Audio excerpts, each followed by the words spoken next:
Hello student, स्वागत है आपका मेरे YouTube channel GK special bye SP sir पर। करंट ऑब्जेक्टिव जीके जो मैं शुरू कर चुका हूं, उसी क्रम में ये जून पार्ट 2 है। पहला पार्ट मैंने प्रस्तुत कर दिया है, उसको आप देख सकते हैं, उसका मैंने वीडियो बनाया था। तो ये करंट अफेयर्स के क्वेश्चन जो है यूपीएससी के एग्जाम में, जेपीएससी के एग्जाम में, या जेएसएससी सीजीएल के एग्जाम में, या बीपीएससी के एग्जाम में, एसएससी, बैंकिंग, रेलवे, सभी परीक्षाओं में रहते हैं। तो जो भी एग्जाम होंगे, अगर 1 महीना के बाद हो, 2 महीना के बाद हो, 3 महीना के बाद हो, 4 महीना के बाद हो, 5 महीने के बाद हो, 6 महीने के बाद हो, तो मिनिमम 6 मंथ का आपको कवर करना चाहिए करंट ऑब्जेक्टिव जीके। तो उसी क्रम में ये मैं बना रहा हूँ। तो ये पार्ट 2 है उसका, जून का पार्ट 1 आप देख सकते हैं। तो चलिए शुरू करते हैं वीडियो को। तो इसमें पहला क्वेश्चन है, as per report of UNCTAD, सुने होंगे, United nation conference on trade and development, जो कि यूएनओ का एक स्पेशलाइज एजेंसी होता है, तो उसके रिपोर्ट के अनुसार, और वो कौन सा रिपोर्ट प्रस्तुत करता है वो बहुत इंपॉर्टेंट है, उस रिपोर्ट को बोलते हैं वर्ल्ड इन्वेस्टमेंट रिपोर्ट, विश्व निवेश रिपोर्ट बोलते हैं। तो बहुत इंपॉर्टेंट रिपोर्ट होता है। तो what is the position of India in receiving FDI investment इन 2019। तो 2019 का जो भी डेटा है वो सब पब्लिश होने लगा है, क्योंकि वो साल जो है खत्म हो चुका है अप्रैल में। 1 अप्रैल से नया साल शुरू हो गया। तो पिछले साल जो रिसीव किया गया है, तो उसके हिसाब से इंडिया का पोजीशन वर्ल्ड में 9 रैंक है। तो 9th लार्जेस्ट कंट्री है एफडीआई रिसीविंग में।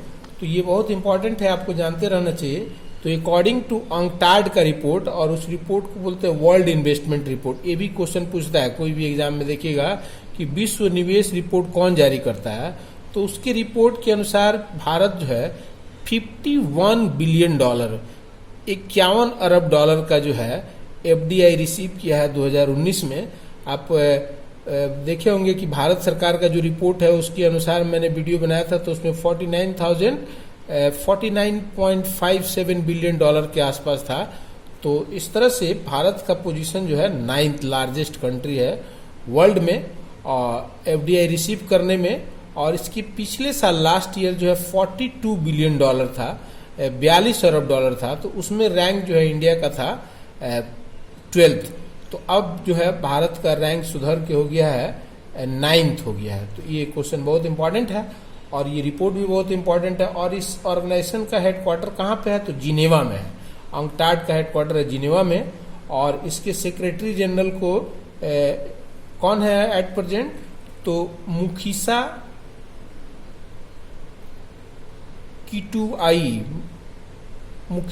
किटुआई जो है कीनिया के रहने वाले हैं। तो वो इसके सेक्रेटरी जनरल है, महासचिव है। तो ये बहुत इंपॉर्टेंट है। तो ये पहला क्वेश्चन जो है ध्यान में रखिए, रिपोर्ट से मतलब कि क्वेश्चन रहता है। फिर what is the second question है कि what is the new rural public work scheme. नया जो है ग्रामीण क्षेत्र में सार्वजनिक कार्यों का योजना है जो लॉन्च किया जाएगा प्राइम मिनिस्टर के द्वारा। माइग्रेंट जो लेबरर हैं उनको रोजगार देने के लिए, जो माइग्रेंट, जो प्रवासी मजदूर आ रहे हैं मुंबई से या फिर दिल्ली से या अहमदाबाद से या चेन्नई से, तो उनको रोजगार देने के लिए जो है एक नया योजना शुरू किया गया है। और उस योजना का नाम है गरीब कल्याण रोजगार योजना। तो ये बहुत इंपॉर्टेंट है। ये 25 जून को लॉन्च किया जाएगा बिहार से। तो ये बहुत इंपॉर्टेंट है, गरीब कल्याण रोजगार योजना, माइग्रेंट लेबरर के लिए है स्कीम। तो ये जो है बहुत एक महत्वाकांक्षी योजना है, गरीब कल्याण रोजगार योजना। तो ये लॉन्च किया जाएगा बिहार से। और कितने जून को, तो 25 जून को लॉन्च किया जाएगा। और इसमें एम है कि इसमें 50,000 करोड़ रुपए का योजना है, 50,000 करोड़ रुपए का योजना है, एम्प्लॉयमेंट स्कीम है ग्रामीण क्षेत्रों में। और ये 6 राज्यों में 6 कवर किया जाएगा, क्योंकि ज्यादातर जो माइग्रेंट लेबरर हैं वो बिहार के हैं, या फिर झारखंड के हैं, या उत्तर प्रदेश के हैं, या मध्य प्रदेश के हैं, या उड़ीसा के हैं, या राजस्थान के हैं।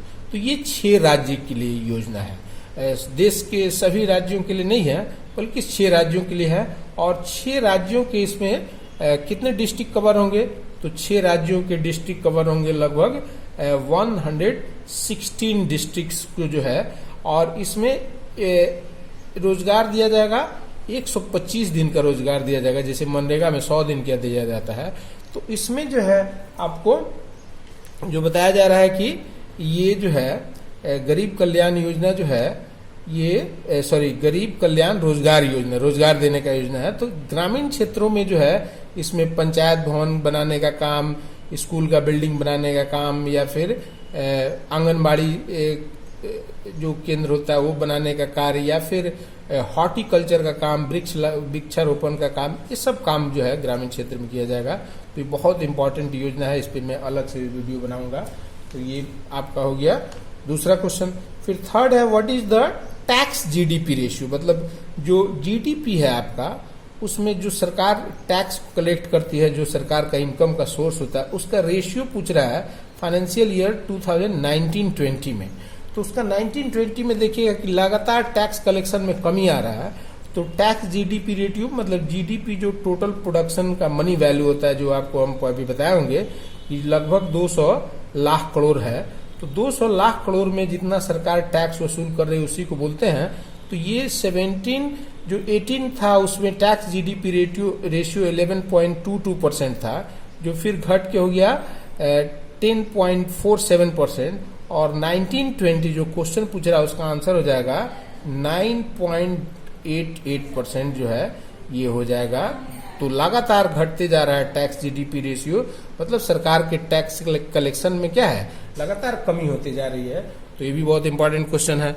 फिर क्वेश्चन नंबर 4 बता रहा है कि क्वेश्चन नंबर 4 है कि विच ऑफ द फॉलोइंग, कौन सा राज्य, विच of the following state received loan amount of ₹1950 crore to tackling COVID-19। तो COVID-19 से निपटने के लिए जो है वेस्ट बंगाल जो है रिसीव कर रहा है इतना करोड़ रुपया फ्रॉम वर्ल्ड बैंक से। किससे रिसीव कर रहा है, तो वर्ल्ड बैंक से रिसीव कर रहा है। तो वर्ल्ड बैंक को IBRD भी बोलते हैं। तो IBRD जानते रहे, वर्ल्ड बैंक को बोलते हैं। इसको एस्टैब्लिश किया गया था 1945 में, और इसका हेडक्वार्टर वाशिंगटन डीसी में है, और इसके प्रेसिडेंट है डेविड मालपास, और इसके मेंबर्स कंट्री है 189। तो देखिएगा कि वर्ल्ड बैंक जो है एक रिपोर्ट भी प्रस्तुत करता है, आगे हमको मिलेगा इसमें। तो ये हो गया। फिर रिसेंटली सुने होंगे लोनार लेक, ये क्वेश्चन पूछते रहता है, ज्योग्राफी में भी पूछता है। तो लोनार लेक जो है न्यूज में है, तो लोकेटेड है कौन सा स्टेट पे, तो महाराष्ट्र में लोकेटेड है। तो इसका आंसर हो जाएगा महाराष्ट्र। लेकिन क्यों रिसेंटली ये न्यूज में था, क्योंकि इसका कलर जो है चेंज हो गया है। लोनार जो लेक है उसका पिंक कलर हो गया है, चेंज कर गया है कलर। तो कुछ एक्सपर्ट का मानना है कि उसमें इंक्रीजिंग सैलिनिटी लवण का मात्रा बढ़ रहा है, इसकी वजह से हो रहा है। और कुछ लोग बताते हैं कि उसमें प्रेजेंस जो अलगी है, सेवाल है, उसके वजह से उसका रंग जो है पिंक कलर का हो गया है। तो ये लोनार लेक बहुत चर्चा में है रिसेंटली, उसका कलर चेंज हो गया है। तो क्वेश्चन पूछेगा कौन सा स्टेट में, तो महाराष्ट्र में है। और ये मेट्रोइड्स के द्वारा हीट से बना हुआ एक उल्का पिंड गिर गया था उस महाराष्ट्र के इलाके में, और वो झील बन गया है एट प्रेजेंट। फिर कौन सा ऑर्गेनाइजेशन पूछ रहा है कि which of the following organisation recently warn किया है, चेतावनी दिया है कि 60 मिलियन लोग जो है पुश्ड इनटू एक्सट्रीम पोवर्टी, मतलब एक्सट्रीम गरीबी में लोग जो है जा सकते हैं 2020 में। तो इसके लिए कौन सा ऑर्गेनाइजेशन वार्न किया है, तो ये वार्निंग दिया गया है वर्ल्ड बैंक के द्वारा। वर्ल्ड बैंक जो रिपोर्ट जारी करता है उसी में ये वार्निंग दिया गया है। वर्ल्ड बैंक का प्रेसिडेंट आप जान रहे हैं डेविड मालपास है। तो उनके द्वारा जो रिलीज है फ्लैगशिप रिपोर्ट, देखिएगा जैसे अंगटाड का रिपोर्ट था, वैसे इसका रिपोर्ट को बोलते हैं ग्लोबल इकोनॉमिक प्रोस्पेक्ट रिपोर्ट। तो ग्लोबल इकोनॉमिक प्रोस्पेक्ट ये भी पूछ देगा कि कौन जारी करता है, तो वर्ल्ड बैंक जारी करता है। तो वर्ल्ड बैंक का ये रिपोर्ट है। तो उसके रिपोर्ट के अनुसार जो है बोल रहा है कि 60 मिलियन लोग जो है गहन गरीबी में ढकेले जा सकते हैं कोविड-19 पेंडेमिक की वजह से। तो ये चेतावनी जारी किया है वर्ल्ड बैंक, इसका आंसर हो जाएगा वर्ल्ड बैंक, और रिपोर्ट भी याद रहते हैं। फिर पूछ रहा है who is the chairman of the committee resolution closure merger and film media unit. तो फिल्म मीडिया यूनिट के लिए जो है जो कमिटी बनाया गया है उस कमिटी के हेड है बिमल जुल्का कमिटी। तो बिमल जुल्का भी जानते रहे, बहुत इंपॉर्टेंट है। ये बिमल जुल्का जो है ये चीफ इंफॉर्मेशन कमीशन है। सुन एट प्रेजेंट ये कौन सा पोस्ट पे है बिमल जुल्का? तो चीफ इंफॉर्मेशन कमिश्नर सुने होंगे ऑफ इंडिया, जो राइट टू इंफॉर्मेशन के तहत जो एक हायर अथॉरिटी होता है, मुख्य सूचना आयुक्त का पोस्ट, तो उसी पोस्ट पे ये बिमल जुल्का एट प्रेजेंट है। और इनको चेयरमैन बनाया गया है कमिटी जो रैशनलाइज करेगा closure merger film media unit, तो उस कमिटी का हेड बनाया गया है। तो क्वेश्चन नंबर 7 ये हो गया। फिर क्वेश्चन नंबर 8 में बोल रहा है कि which of the following city, कौन सा शहर जो है डिक्लेयर किया है समर कैपिटल उत्तराखंड का। जैसे उत्तराखंड का कैपिटल आप जान रहे हैं देहरादून है, लेकिन जो नया कैपिटल बनाया जाएगा उसका समर गर्मी के दिनों में, तो गैरेसन जो है उसका समर कैपिटल होगा। तो ये क्वेश्चन पूछेगा। तो गैरेसन जो है वो चमोली डिस्ट्रिक्ट में है, चमोली डिस्ट्रिक्ट जो उत्तराखंड का है तो उसी में है, तो वो इसी को डिक्लेयर किया गया है समर कैपिटल, जबकि कैपिटल उसका है देहरादून। तो ये भी बहुत इंपॉर्टेंट है। फिर उसके बाद से क्वेश्चन नंबर है वर्ल्ड ब्रेन ट्यूमर डे कब मनाया जाता है अक्रॉस द वर्ल्ड। तो वर्ल्ड ट्यूमर डे मनाया जाता है 8 जून को। तो अब आप हमको कमेंट करके बताइए कि वर्ल्ड ब्रेन ट्यूमर डे का जो है कौन सा मतलब की थीम है, क्या थीम है, ये हमको कमेंट बॉक्स में आप बताइए। फिर नेक्स्ट क्वेश्चन है इंसॉल्वेंसी रेगुलेटर। जान रहा है कि इंसॉल्वेंसी जो लोन नहीं चुकाने पे, जो फाइनेंशियल पोजीशन खराब हो जाने पे, लोन नहीं चुकाने पे एनपीए हो जाता है, तो उसको रिजॉल्व करने के लिए जो insolvency and bankruptcy board of India बनाया गया है IBBI। तो इंसॉल्वेंसी एंड बैंक्रप्सी बोर्ड जो है वो इंसॉल्वेंसी रेगुलेटर है, उसको रिकॉन्स्टिट्यूट किया गया है, फिर से पुनर्गठित किया गया है उसकी एडवाइजरी कमेटी को, उसके सलाहकारी परिषद का समिति का फिर से पुनर्गठन किया गया है on corporate insolvency and liquidation process को। तो who is the chairman of this committee? उसके कमिटी के नए चेयरमैन कौन बनाया गया है? तो आनंद महिंद्रा को नहीं बनाया गया है, दिलीप सांघवी को नहीं बनाया गया, बल्कि उदय कोटक, सुने होंगे कोटक महिंद्रा बैंक के हेड है, तो उदय कोटक को बनाया गया है। जबकि ये सब जो है जान ही रहे, दिलीप सांघवी जो है सन फार्मा ग्रुप के हैं, आनंद महिंद्रा जो है महिंद्रा एंड महिंद्रा आदि गोदरेज ग्रुप के है, और कोटक महिंद्रा जो बैंक है वो उदय कोटक उसके हेड है। तो उन्हीं को बनाया गया है। तो ये इंसॉल्वेंसी और बैंक्रप्सी जो बोर्ड है वो बहुत इंपॉर्टेंट जो है बोर्ड है, क्योंकि इसको जो है एस्टैब्लिश किया गया था 1 अक्टूबर 2016 को।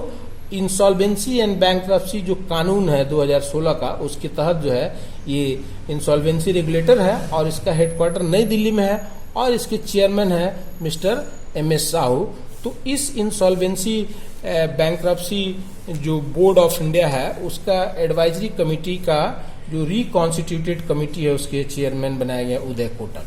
फिर पूछ रहा है which of the country to set established anti racism commission.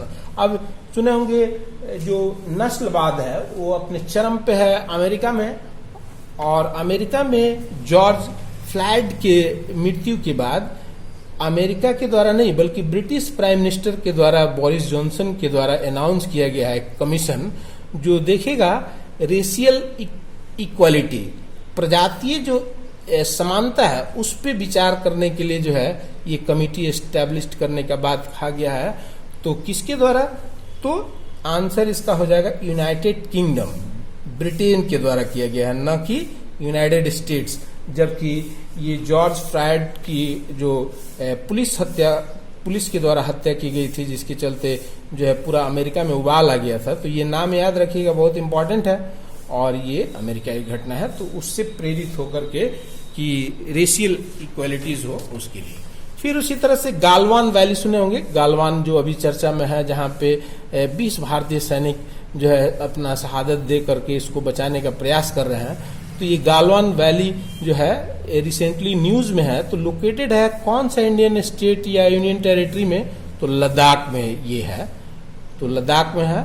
तो ये जानते रहिए, क्योंकि गालवान वैली वो डिस्प्यूटेड इलाका है, तो जहाँ पे ये सब घटनाएं हो रही है, तो देखिएगा इंडिया चाइना का बॉर्डर कॉन्फ्लिक्ट करके मैं एक वीडियो बनाया हूँ, तो उसमें पूरा डिटेल में गालवान वैली और उस सब का चर्चा है, तो उसको भी आप दे सकते हैं।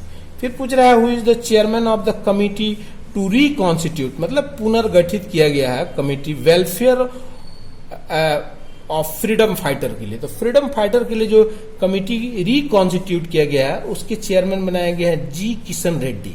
तो ये बहुत इंपॉर्टेंट है, जो कि डिफेंस स्टेट मिनिस्टर हैं, और अजय कुमार भल्ला डिफेंस सेक्रेटरी हैं, और एनके सिंह जो है फाइनेंस कमीशन के चेयरमैन है 15, और नित्यानंद राय भी जो है, ये सब बहुत इंपॉर्टेंट पोस्ट पे हैं।